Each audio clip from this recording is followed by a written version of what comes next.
I'm Chuck Black, and this is the Age of Ingenuity, our weekly chronicle of Canada's current innovation economy. And this week, we've got 40 links to 40 quick overviews of the best of the independent alternative news sites on the internet.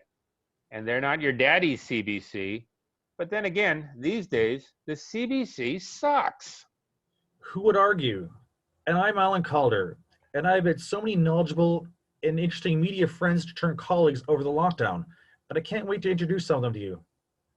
But before we get started, I want you to remember to like, to comment, to share, and to subscribe to support this vidcast on Patreon and PayPal. And with that said and done, here are the stories we're currently tracking. And our first piece for tonight starts on the Commercial Space blog, which you and I have been working on for like 5 or 6 years together at this point. I think the blog itself is about 11 years old. I started it back in 2008, 2009 to focus on another topic entirely. And we've compiled a list. Let me see if I can bring it up. Nope, that's not the right way. A little bit more.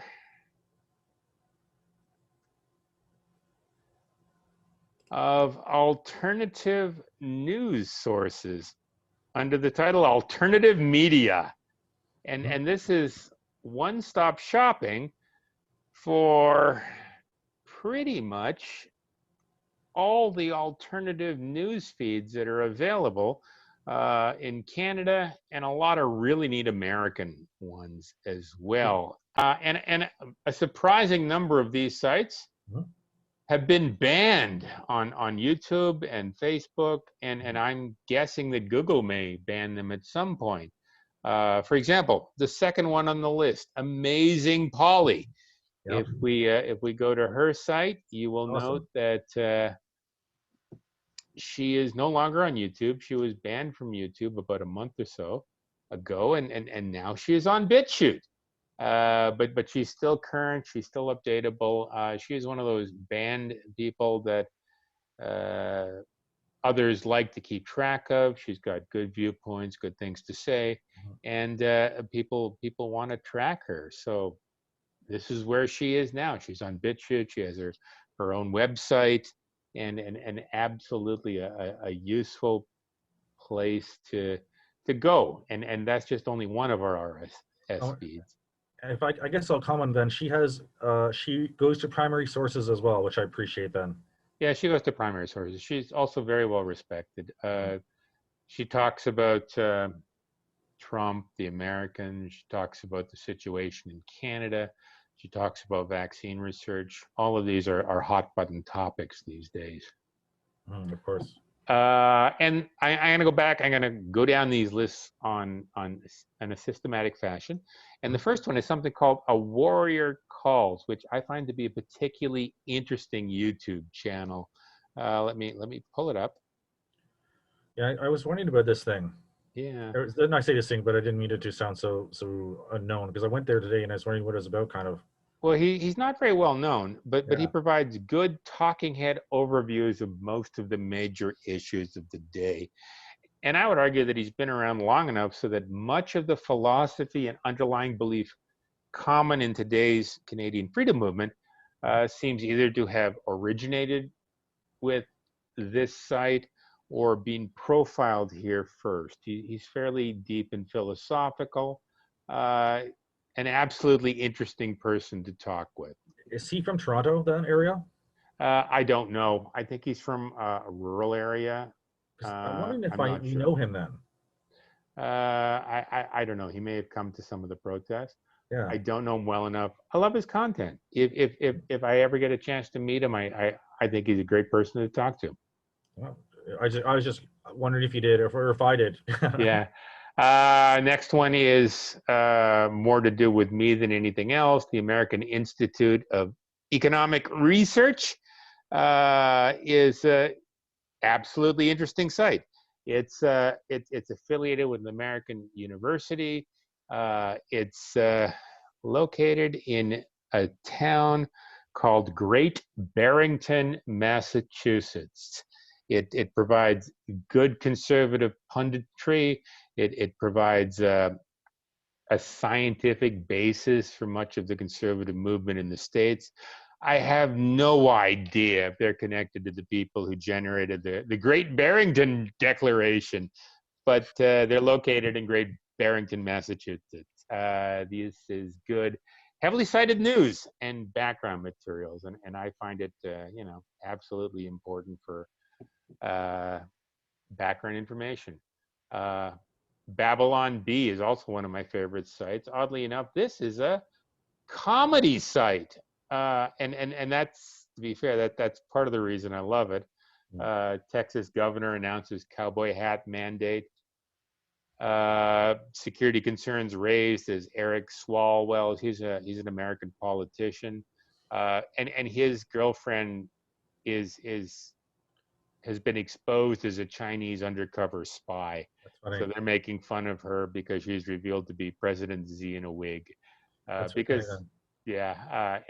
they do a lot of really neat things in there. My favorite title from Babylon Bee last week is "Help at Last.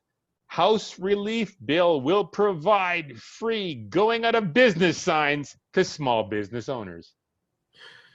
Very clever then. Yeah, and again, these are great sites to get feeds from them from things that are happening. Blacklisted News. Do you know anything about Blacklisted News? No. Blacklisted News is one of my favorite sites as well. I love this site.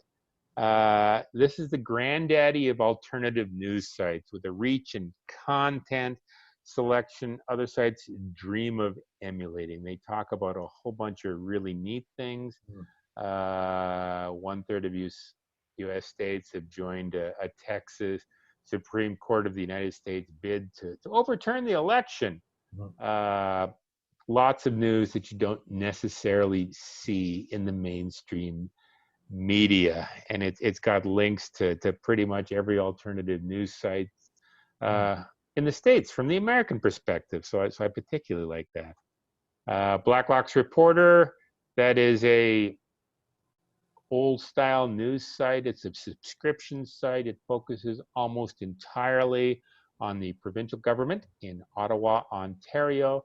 They've done some really good work, primarily focused on sources out of Ottawa and data they've collected using various mechanisms from the government, and a lot of the stuff they do shows up on a week later in the Toronto Star, the Globe and Mail, things like that. Blacklock's Reporter is a very good site, and it's a pay site, but it's well worth taking a look at. Canadian Politics and Reddit is not my favorite thing, and it is good for a list of articles that are popular that day. Canada Land, however, I like. Canada Land is a site put together by owner-publisher Jesse Brown, and it focuses primarily on overviews of Canada's current news industry. You see the story down there, Vancouver papers sold news coverage to UBC, documents reveal. I've been following that story. I find that to be a disgusting story because several Vancouver papers have sold editorials to UBC, where people at UBC have actually wrote articles and they were passed off as news coverage. Like the Washington State Journal or the Washington Compost, rather, paper. Yeah, absolutely. I find that moderately disgusting. We go down to the next link on the list, Can Polly.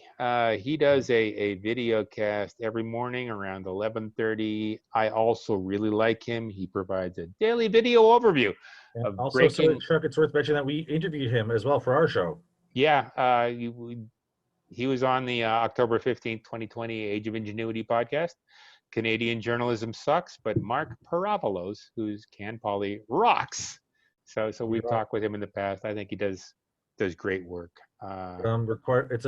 I believe you mentioned it as required reading for news people in Canada. Yeah, I don't know if we've gone to his website. Yeah, this is his website. He posts on YouTube. He hasn't been banned from YouTube or anything, but he also has a website, which is what most of these organizations Yeah, whatever have. it looks like he's doing up there is really not what he's doing. Don't worry. Yeah, You know? he does really good stuff. If you Oh, watch great. his words, his Yeah, he's good, and he yeah, covers the stuff. I think he covers stuff immediately when it's going on. I style like he overnight gets the news and reports it as soon as he can. It's good. yeah, he's a great collector of information. I It would really is. essential viewing, 100%. and I hope to put him back on the show at some point. Canuck Law is a fairly intense, fairly detailed website, very old school web design here. It's kind of ugly, but Nationalists. yeah, he's a self-described research investigative journalist, independent media for red-pilled future nationalists. He's got a lot of depth, a lot of detailed stories going back to 2016. I find some of his viewpoints a little bizarre. Most recently, his December 4th, 2020 Canuck Law Post, anti-mask, anti-vax movement infiltrated by grifters and subverters, which is, the story is critical of the current leadership of the Canadian Freedom, anti-lockdown, anti-vax movement. He seems to conflate them all together into one confusing camp, and he didn't really interview any of the people and do any real background research on them. He just says he doesn't like them.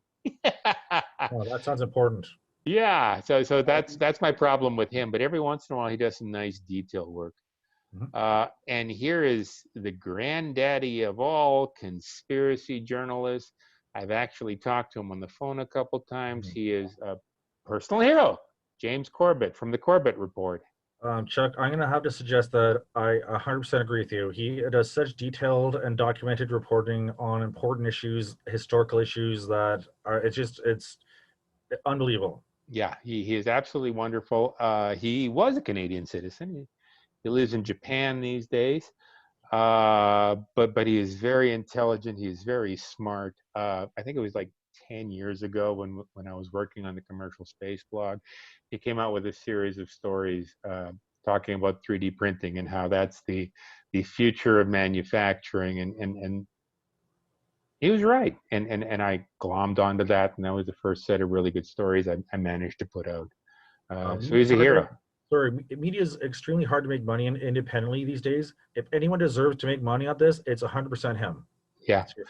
I particularly like the Mouse Utopia and the Blackest Pill, the one he's talking about. The one he posted a day or so ago. He's got 62,000 views.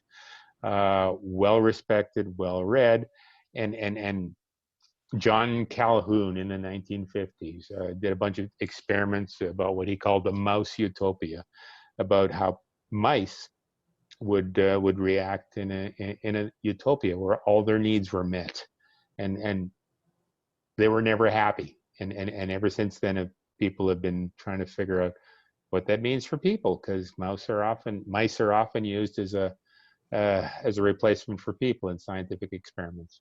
Druthers, you know about Druthers. Please tell me, Chuck. You go. So Druthers, then, I noticed that they had been handing out their newspapers in the mainstream. Now, we had seen the first one in Toronto at Dundas Square, right? Yes. Like, we actually know the guy who creates this thing and is the chief editor in charge, I guess we'll call that. And he's a decent dude. He's there all the time, and he suddenly has a newspaper. Oh my god! And here it is, and good on him. And I got it. It's pretty. It's worth picking up for sure. It's not bad at all. It's standard tabloid. I think it's 20 pages. Front and back covers are color. Decent articles. First issue is out. The second one should be out in 2 weeks. I wish him the best of luck. I offered the right for him to repurpose some of our content here. I actually offered to him that Chuck would write for him as well. Epoch Times Canadian News. This is an interesting, well-funded organization that's been doing newspapers. Also, tabloids for about 10 years. They are anti-Chinese, pro-Western political commentary. Like I said, well-funded, well worth taking a look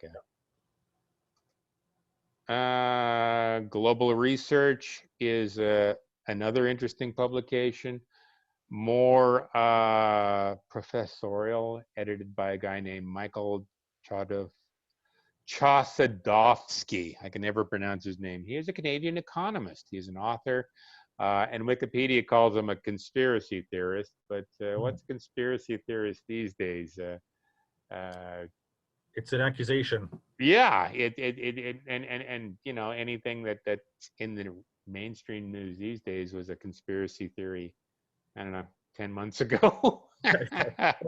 or 3 months ago, or depending on what the truth has become. Yeah, Chosadovsky works out of the University of Ottawa and their Center for Research on Globalization. So he is well worth taking a look at. Laura Lynn Tyler Thompson, also another one of my my heroes, very active in BC. She's a BC-based commentator with a large following. She at one point was active at the federal level in the People's Party of Canada. And at the provincial level, she ran in the last BC election as part of the Christian Heritage Party.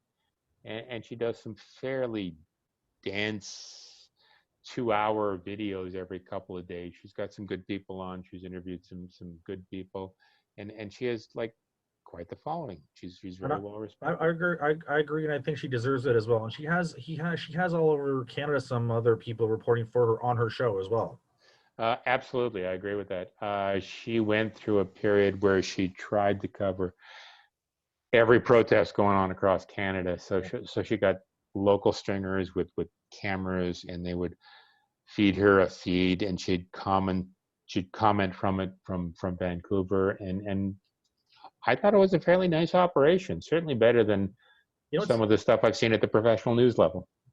If I might, Chuck, is the Ottawa protest that you and me had gone to then as well. We were scamming some of her footage when she wasn't even there. We were like, yeah, we scammed some of her footage. I'm sorry about that. How did she have such a good spot at the part of the crowd? We didn't have that, you know. But it was, so, you know what I mean. It's fine. That's kidding. Yeah, one thing it's worth noting that a lot of these people we talk about are want to get their footage out, especially if it's footage of parades or footage of events or footage related to important activities. Because it's so hard to get this stuff out. Liberty Talks Canada is a BC-based organization that I sometimes talk with. They are mostly the organizers of the BC Freedom launches, the BC Freedom protests, and they do a show every couple of days talking about what they plan over the next little while to protest. They have a mad on against Dr. Bonnie Henry, who is in charge of the BC Health Department, and they think that what's happening in BC is absolutely ludicrous. And they're very good organizers, and they're well worth listening to if you want to get a sense of what's happening out on the left coast. Michelle Rempel is perhaps not my favorite person, but I think she is a useful person to know. She is the federal Conservative MP. She sometimes has some interesting things to say, and she is not a dummy. I far and away prefer her to be the leader of the Conservative Party than the current no-name O'Toole. National Observer. This is primarily online traditional news done by a new publishing company without as much history as some of the other legacy news services. I find their stuff without a lot of spin, even where they say austerity shtick. I find them fairly conservative, and I find them to be decent, sensible news. Not quite as editorial as some of the other links we placed here, but certainly worth hunting down and taking a look at once in a while. Natural News is is an interesting one. It's a major U.S. focused site focused around holistic health news. It also includes lots of mostly US-based political commentary put together a couple of years back by a person named Del Bigtree, who is very well known in the various freedom movements across Canada and the United States. He is a big swinging player in the organization. Off Guardian, not Canadian, focused on being exactly the opposite from the Guardian in the UK. Interesting stuff, reasonably well funded. You can tell that they're trying to do some interesting stuff. I like them as well, Chuck. Yeah, again, an interesting spin. You take it with a grain of salt, but it's a different spin from the mainstream media. But it's still respectable, though, as well, in a sense, almost, which is what I like about it. I would say it's respectable. I would say they have a different perspective, but you know, they're welded to reason and evidence and facts. They're not dummies. If I were to write a story about something that we put in our show, I would not mind quoting them the same way as National Lampoon or something like that. You know? Yeah, I would say that that's quite possible. This is a biggie in the States. This is the One American News Network. I think it's worth knowing what these people print. They are fast growing, they're well funded, they are conservative, and they're owned by something called Herring Networks, which has a lot of money. It's a family owned and operated independent media company, and they're growing like gangbusters. Press for Truth, Dan Dix.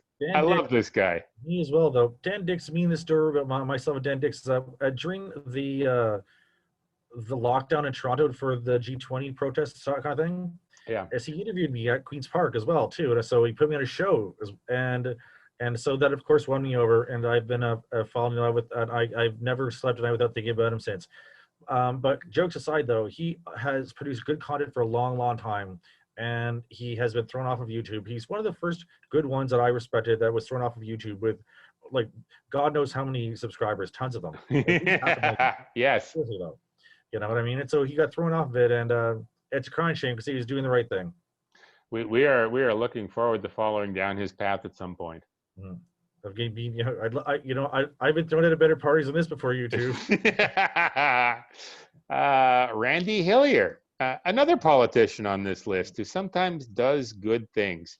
He is an Ontario provincial independent NDP, active in the pro-freedom movement. He often has interesting things to say, and until a year or so ago, he was part of the Conservative caucus, so he has interesting personal information on most of the people in the Conservative Party.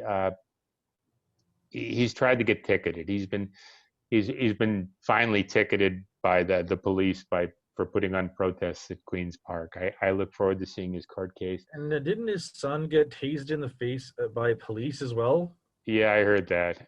What a dumb thing to do. I mean, for the police, not for the son.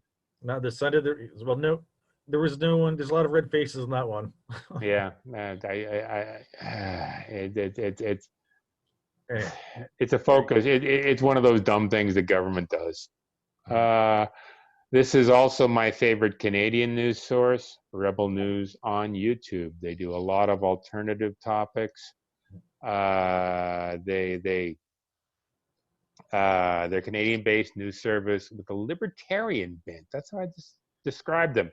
They're one of the few media organizations in Canada at this moment with the balls and the funding to do original work. They often, you go. And also not just in Canada, then they have people covering, for example, Australia from Melbourne, where I used to live. Yeah. And what's his name again? You know who the guy covering that from Australia? I don't remember his name. I know Ezra Levant. No, he's not the Ezra owner. Levant. Yeah, no, not Ezra Levant, and not David Mendes, who follows me around apparently at protests, etc. But I'm so embarrassed because I respect. Let's see. Let's go down the list. Yeah, sorry. I think the guy.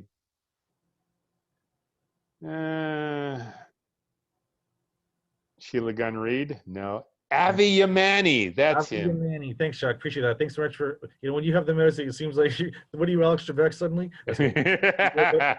Like, for example, his coverage of that was fantastic. It really was. Of meltdowns, lockdowns, etc., and the problems of the police. And I was really impressed by it. I find him young, aggressive, willing to get arrested for a good story. I find that true of a number of Rebel correspondents. They got guts. I agree. It's like maybe I'm trying to romanticize it a bit much, but didn't journalists used to do that kind of thing? Weren't they the front lines, but actually the front lines, like, really ready to get hurt for the story or the truth, or kind of idea? Well, now they're willing to stay indoors and get the stories off of Twitter. To be fair, I guess so am I. I would be, though. Yeah, I don't know why they've changed. Anyway, Caribbean Rebel News, thumbs up. Yeah, absolutely.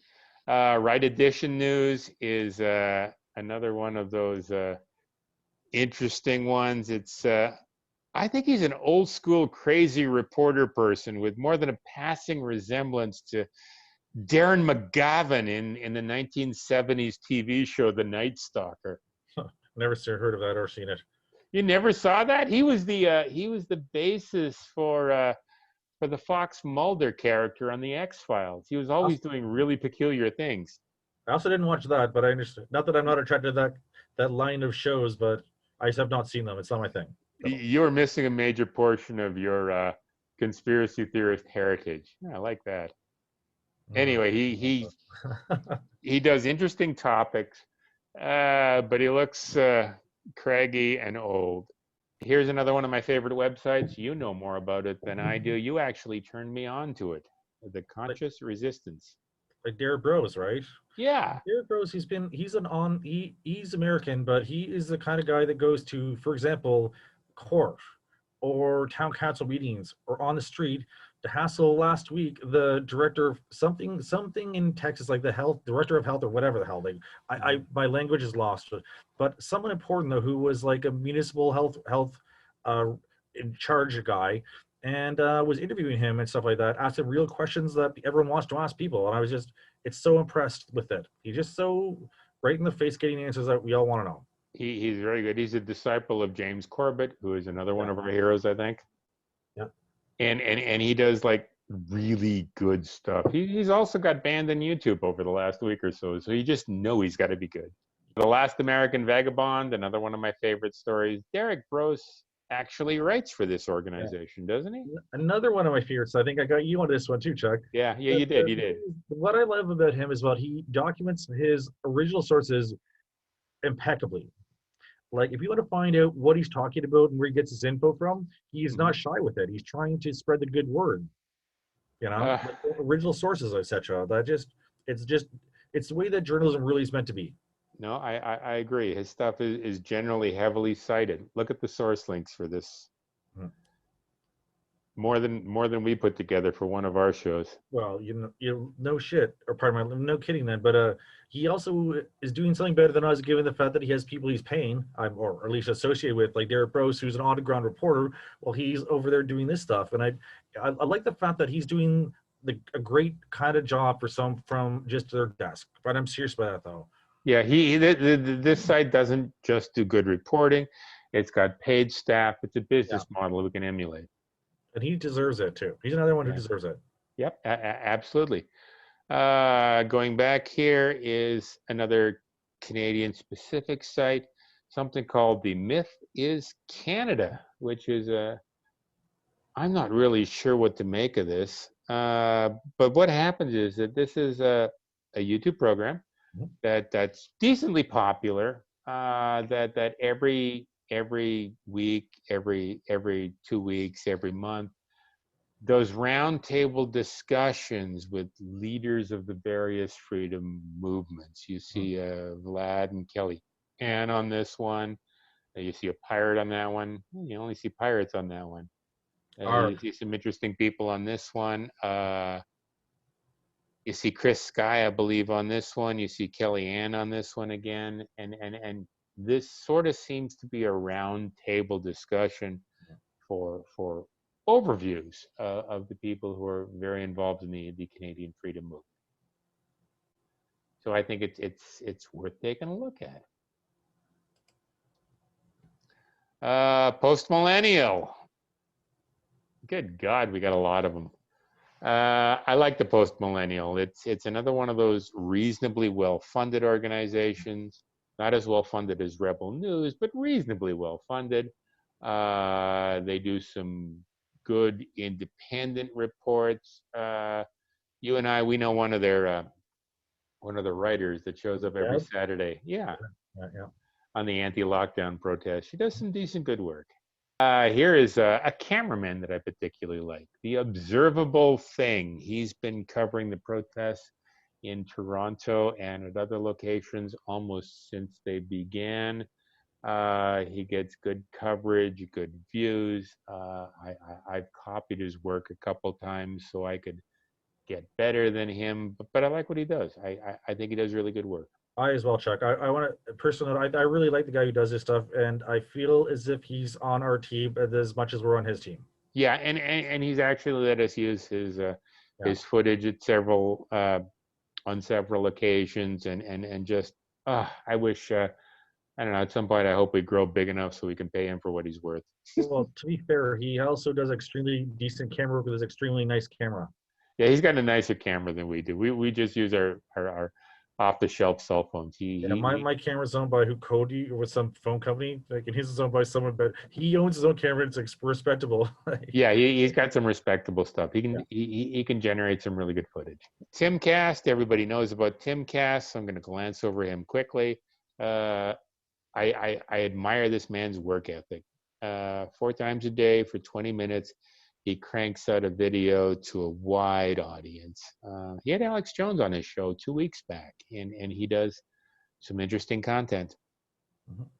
Another guy I like a lot, another local cameraman, gentleman named Tommy Rogers, who focuses primarily on videotaping the speakers at the various Toronto protests. I think he does some really good work. I think we very often ignore or we forget what the speakers say after they're done, and we move on to the parade and walk down the streets. Tommy Rogers makes sure that the things people say are recorded for any one of us that want to look at them. I know this guy. Yeah, he looks kind of crazy and old too. He's got long blonde hair, and he's kind of skinny, but he does really good work. He's a fixture. I chatted with him a couple times. He's a really decent dude. Really yeah, I respect him as well. I think he focuses on what he does, and what he does is like really good stuff. He's got good framing, good camera work. He's got equipment good enough to get the essence of what the people are saying. I want to talk about Vaccine Choice Canada. Again, these seems to be ground zero for the freedom movement in Canada. They're funding Rocco Galati in his lawsuit. They have a massive quantity of resources dealing with the science behind COVID. And they also do some funding for some of the other groups. And the last one is my favorite, sleazy lawyer in the world. I love this guy. This is a lawyer with great perspectives on Canadian and international legal issues. Like any good lawyer, he talks really, really, really, really fast, but he's got good insight. He has good guests. And I believe he's from Montreal. And he is dedicated enough that he will do shows from his car. I think he does shows from his car in order so that his babies don't mess up his videotaping, his taping. Or so the government can't catch him. Yeah, maybe. And those are the stories that we are covering this week. As always, the articles we've referenced are listed in the show notes. If you'd like to promote your event or your activity, or if you think you have insight into Canada's current innovation economy, then send us an email. I'm at chuck.black@protonmail.com. And we're currently on YouTube and BitChute and have built the Freedom 4 News website. Now, could you imagine the work that goes into the show? The best two-man civilian news publication in recent memory could be even better with your extremely generous support. If you want to get in touch with me directly with the verifiable story or to make me wealthier than one could ever imagine, I'm available via email at yourlonglostpal@protonmail.com. And that's all for this week. We'll be back next week with more stories covering our current Age of Ingenuity.